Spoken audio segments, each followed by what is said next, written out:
त्रिदलं त्रिगुणाकारं त्रिनेत्रं च त्रियायुधं त्रिजन्म पापसंहारम् एकबिल्वं शिवार्पणम्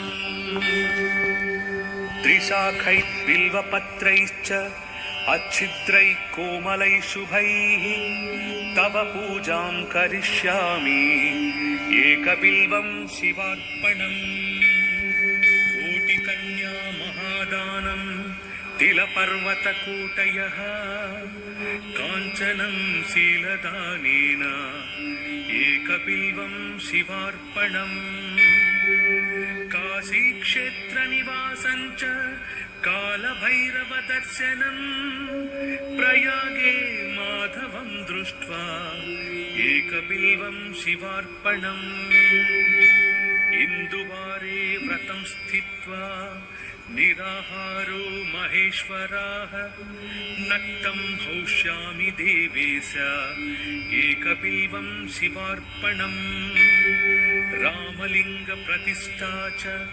वैवाहिककृतं तथा तटाकानि च सन्धानम् एकबिल्वं शिवार्पणम् अखण्डबिल्वपत्रं च आयुतं शिवपूजनं कृतं नाम सहस्रेण एकबिल्वं शिवार्पणम् उमया सह देवेश नन्दिवाहनमेव च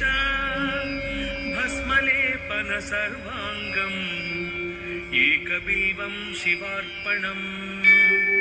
सालग्रामेषु विप्राणां तटाकं दशकूपयोः यज्ञकोटिसहस्रश्च एकबिल्वं शिवार्पणम् दन्तिकोटिसहस्रेषु अश्वमेधशतकृतौ कोटिकन्या महादानम् एकबिल्वं शिवार्पणम् बिल्वाणां दर्शनं पुण्यं स्पर्शनं पापनाशनम् अघोरपापसंहारम् एकबिल्वं शिवार्पणम् सहस्रवेदपाठेषु ब्रह्मस्थापनमुच्यते अनेकव्रतकोटीनाम् एकबिल्वं शिवार्पणम् अन्नदानसहस्रेषु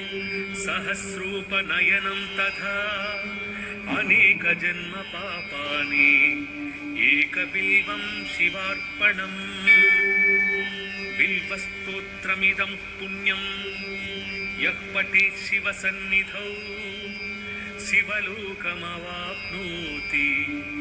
एकबिल्वं शिवार्पणम्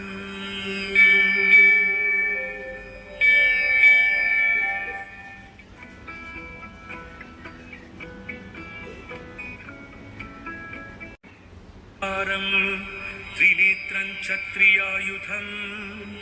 त्रिजन्म पापसंहारम् एकबिल्वं शिवार्पणम् त्रिशाखैः बिल्वपत्रैश्च अच्छिद्रैः कोमलैः शुभैः तव पूजां करिष्यामि एकबिल्वं शिवार्पणम् कोटिकन्या महादानं तिलपर्वतकूटयः काञ्चनं शीलदानेन एकबिल्वं शिवार्पणम् काशीक्षेत्रनिवासं च कालभैरवदर्शनं प्रयागे माधवं दृष्ट्वा एकबिल्वं शिवार्पणम् इन्दुवारे व्रतं स्थित्वा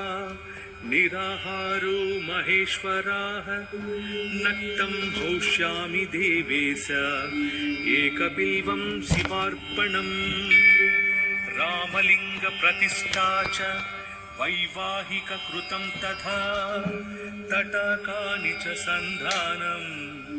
एकबिल्वं शिवार्पणम् अखण्डबिल्वपत्रं च आयुतं शिवपूजनम्